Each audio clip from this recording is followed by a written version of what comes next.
배신공의 전설 1화.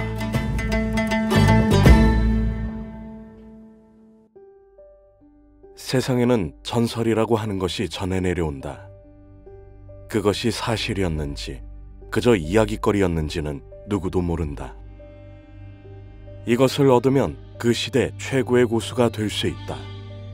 그 옛날 태극권을 창시한 장산봉 시조가 이것을 얻었다고 하던가, 그 옛날 천마가 이것을 얻었다고 하던가, 그 누가 이것의 세 번째 주인이 될 것인가. 전설은 그저 흐르는 장강처럼 조용히 전해져 온다. 단소호는 화전민 마을에 산다. 언제 이 마을에 왔는지 모른다. 그냥 언제부터인지 여기에 살고 있었다. 알고 있는 것은 이름 석자뿐. 가족? 가족이 있었으면 이런 말이 나오겠어? 그냥 여기에 살고 있었다. 나이는 11살 정도. 또래 아이들을 보고 그냥 그렇게 혼자 정해버렸다. 키는 다른 아이보다 크다. 벌써 5척은 된다. 화전민 마을에는 20여 가구가 살고 있었다. 밭을 갈아서 온갖 잡곡을 심어서 키운다. 워낙에 산에 불을 놔서 밭을 만들었기에 돌밭이다. 농작물이 잘 자랄 리 없다. 그것만으론 살 수가 없다. 그래서 약초도 캐고 주변에서 동물 사냥도 한다. 마을에는 딱히 뭐가 없다. 그래서 뭐가 필요하면 산에서 내려가야 한다. 산에서 구한 것들을 팔고 필요한 것을 사온다. 산을 내려갔다 다시 올라오는데 닷새가 걸린다. 부지런히 걸어서 그렇다. 정말 심산유곡이다. 조금만 천천히 걷거나 꾀를 부리면 주먹이 날아온다. 퍽! 새끼, 빨리 안 와? 늘 이렇다. 같이 사는 놈팡이다. 이 놈팡이의 이름을 아는 사람은 없다. 사람들은 팽가라고 부른다. 소은과 같이 사는 동거인이다. 아니, 소은이 얹혀 사는 사람이다. 일은 소은이 한다. 모든 것을 소은이 해야 한다. 11살이라는 나이에 맞는 일을 하는 것이 아니다. 개천에서 물 길어오고 밥 짓고 빨래하고 조망만한 텃밭 가꾸고 약초 뜯어오고 짐승이라도 잡아오면 껍질 벗기고 고기는 고기대로 얇게 저며 널어서 육포를 만든다. 이게 다가 아니다. 팽가가 사냥이라도 나간다고 하면 같이 간다. 팽가는 활과 화살 그리고 검을 들고 간다. 소은은 도끼, 가죽 벗기는 칼, 간단한 취사 도구를 들어야 했다. 짐승이라도 잡게 되면 역시 소은이 등에 메거나 끌고 와야 했다. 이 화전민 마을에서는 누구나 일을 한다. 남자들은 밭을 갈고 약초를 캐고 사냥을 한다. 여자들은 살림하고 밭을 갈고 약초를 캔다. 아이들도 일한다. 소은만큼은 아니어도 일을 한다. 그래서 소은은 그런가 보다 하고 살고 있다. 어렸을 때 팽가가 길거리에서 다 죽어가는 소은을 데려왔다고 한다. 이후로 소은은 팽가네 집에서 얹혀 살며 일을 하고 산다. 다른 아이들과 크게 다르지는 않았다. 다만 게으름을 피우면 얻어맞고 할당량을 못 채우면 얻어맞는다. 잠은 외양간에서 잤다. 전에는 소가 있었는데 언젠가 내다 팔았다고 한다. 그곳에 짚을 두텁게 쌓아 소은이 잘 수 있게 했다. 식사는 팽가가 먹고 남겨주면 그것을 먹었다. 이것이 다른 아이들과 다른 점이었다. 그 아이들은 가족과 같이 살고 있었고 소은은 가족이 없었다. 팽가가 가족이라면 가족이다. 그냥 그렇게 살아야 하는가 했다. 한 번씩 이곳에서 나가고 싶기도 했다. 저 산 아래로 가면 넓디 넓은 세상이 나온다고 하던데. 그냥 무턱대고 나가기엔 두려움이 앞섰다. 그래서 산 아래 세상에 대해서는 한 번씩 생각만 해봤다. 사냥은 한 달에 4번이나 6번 나간다. 다른 날은 소은 혼자서 약초를 캐고 나무도 한다. 처음에는 팽가가 같이 나가서 이것저것 알려주기도 하고 약초가 많은 곳을 알려주기도 했는데 이젠 소은 혼자서 간다. 약초 캐러 다녀올게요. 늦으면 혼난다. 부지런히 다녀와. 오늘은 이른 아침을 준비해서 팽가에게 바치고 약초 캘 준비를 했다. 그리고 팽가가 남긴 음식을 먹고 산에 오르기 시작했다. 오늘은 이 산 너머 더 높은 산에 가서 약초를 캐야 한다. 다녀오는 데만 해도 시간이 제법 걸릴 것이다. 부지런히 가야 한다. 늦으면 또 맞는다. 오른손에 기다란 막대기 하나를 꺾어들었다. 지팡이처럼 짚기도 하고 혹시나 뱀이 나오면 이 지팡이로 후려칠 수도 있다. 뱀 한 마리 나왔으면 좋겠다.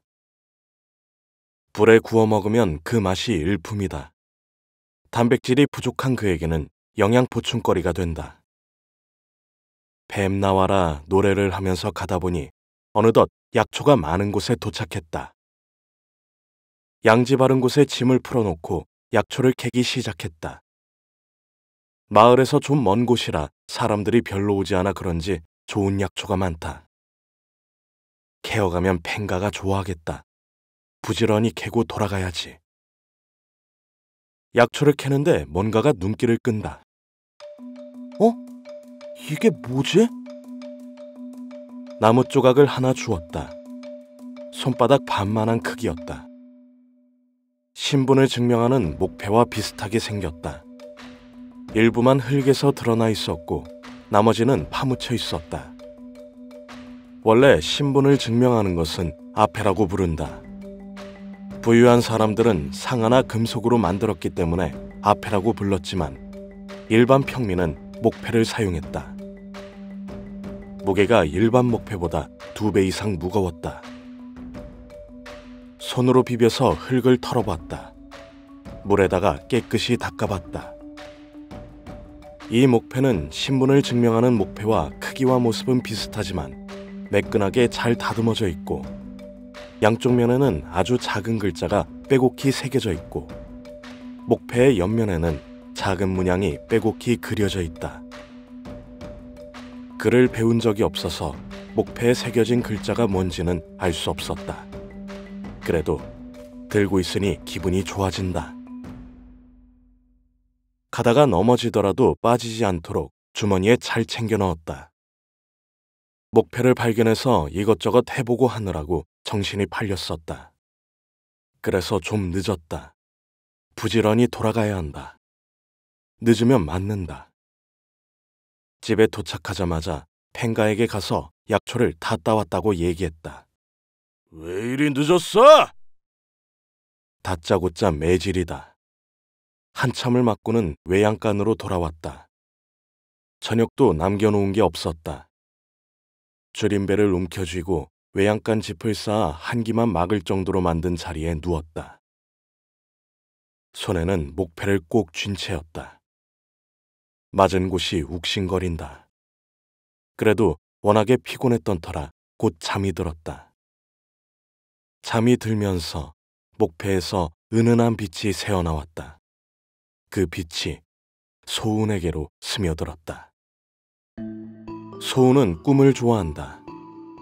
꿈은 고달프기만 현실에서의 도피이자 자유였다. 어쩌다 한 번씩 얘기를 나누는 동네 아이들과 놀기도 하고 산에서 동물들과 놀기도 한다. 오늘은 꿈에 할아버지가 나왔다. 인상 좋게 생기고 등이 구부정한 노인은 거동이 불편한지 양손에 2개의 지팡이를 짚고 있었다. 처음 보는 노인이다. 수염이 배까지 내려온다. 노인이 지팡이를 하나 건네주었다. 노인은 자기가 들고 있는 지팡이로 위에서 아래로 내리쳤다. 소운을 보고 웃는다. 소운은 따라 웃었다. 노인이 다시 한번 지팡이를 위에서 아래로 내리쳤다. 또 소운을 보고 웃는다. 따라 웃었다. 노인이 손으로 지팡이를 가리켰다. 마치 소운 보고 따라하라는 것 같았다. 소운이 따라서 했다. 지팡이를 들어 위에서 아래로 내리쳤다. 노인이 환히 웃으며 소운을 바라본다. 소운도 따라 웃었다. 그렇게 환하게 웃어본 기억이 없었다. 정말 기분이 좋았다. 노인이 다시 한번 지팡이를 위에서 아래로 내리쳤다. 소운을 보며 웃으며 소운이 들고 있는 지팡이를 가리켰다.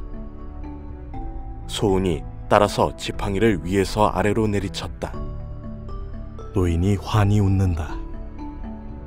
눈가의 주름이 짜글짜글해지며 웃는 모습이 정말 기분이 좋았다. 소운이 따라서 환하게 웃었다. 노인이 손뼉을 치면서 좋아했다. 그리곤 노인은 사라졌다. 날이 밝았다. 오늘은 사냥하는 날이다. 서둘러야 한다. 부지런히 아침밥을 지었다. 그리고는 사냥 갈 준비를 했다. 팽가가 일어나서 아침을 먹는 사이 팽가의 검, 활과 화살, 도끼, 가죽 벗기는 칼을 준비하고 간단한 취사 도구까지 챙겼다. 팽가가 아침을 먹고 나서 잠시 여유를 부리는 사이에 소운도 간단히 아침을 먹고 설거지까지 마쳤다. 소운은 사냥 가는 날이 좋았다. 일거리는 많고 몸은 피곤했지만 짐승 잡는 것이 재미있었다. 팽가는 덫을 놓을 줄 안다. 그래서 먼저 몇 군데 설치해 놓은 덫을 확인한다. 오늘은 덫에 걸린 짐승이 없다. 이럴 때는 토끼나 멧돼지나 눈에 띄는 대로 잡는다. 짐승들이 다니는 길을 조심스럽게 간다. 팽가는 활시 위에 화살을 걸어놓은 채로 들고 다닌다. 짐승을 발견하면 바로 화살을 쏘기 위해서다. 저기 토끼가 한 마리 뛰어간다. 팽가가 화살을 날렸다. 맞았다. 저놈 잡아와! 팽가가 토끼의 화살을 맞는 것을 보고 소리친다. 냅다 뛰었다. 토끼가 아직 죽지 않았다. 화살을 등에 꽂고도 꿈틀꿈틀 움직여 도망가려 한다. 어딜? 간혹 화살이 어줍잖게 박힌 경우도 있어 토끼가 도망가면 팽가의 화풀이를 당해야 했다. 토끼의 귀를 잡고 일어섰다. 팽가가 웃는다. 토끼의 목을 따서 숨을 끊어놓고 가져갔다. 오늘은 토끼를 3마리 잡았다. 그냥 보통 수준이다. 많이 잡는 날은 5마리를 잡기도 하고 사슴을 잡기도 한다. 아주 재수 좋으면 멧돼지를 잡는 날도 있다. 팽가의 기분이 그저 그렇다. 더 많이 잡는 것을 기대했었던 모양이다. 손! 가자! 빨리빨리! 퍽! 팽가가 재촉하며 뒤통수를 한 대 때렸다. 맨날 이런다. 이리에서 퍽, 저리에서 퍽. 내려놓은 것들을 모두 챙기고 서둘러 팽가를 쫓아서 마을로 내려왔다. 저녁 준비해라. 팽가가 씻는 동안 급하게 팽가가 먹을 저녁을 준비했다. 오늘 잡은 토끼로 토끼탕을 끓여 팽가에게 갖다 줬다. 팽가는 고기를 다 덜어먹고 국물만 남겨서 내게 넘겨줬다. 소우는 국물에 식은 밥을 말아서 들이키듯 먹었다. 다음 일은 물 길어 오기. 물지개를 지고 개울로 갔다. 간단히 세수하고 물을 길었다. 같은 동네 칠보기가 물을 길러 왔다. 오늘 사냥 갔었어? 좋았겠다. 같은 나이에 비해 왜소한 체격의 칠보기는 아직 사냥을 따라다니지 못한다. 소운하고 머리 하나만큼 차이가 난다. 작은 체격 때문이다. 그래서 칠보기는 늘 궁금하고 부러웠다. 오늘 사냥 갔던 얘기 좀 해줘. 소운은 뿌듯한 심정으로 칠복이에게 사냥에 가서 토끼를 잡은 얘기를 신나게 해줬다. 칠복이는 그게 그렇게 재밌었다. 또! 계속 얘기해달라고 했고 소우는 기꺼이 다시 한번 얘기해줬다. 얘기를 하다 보니 늦었다. 다음에 또 놀자. 소우는 부지런히 물지개를 지고 돌아왔다. 씻으려고 물을 기다리던 팽씨가 화를 낸다. 뭐하다가 지금 와? 퍽! 역시 주먹이 날아왔다. 팽가가 방으로 들어갔다. 얼른 물을 물통에 붓고 토끼를 다듬기 시작했다. 내장을 빼버린 고기는 얇게 점여서 말리면 맛난 육포가 된다.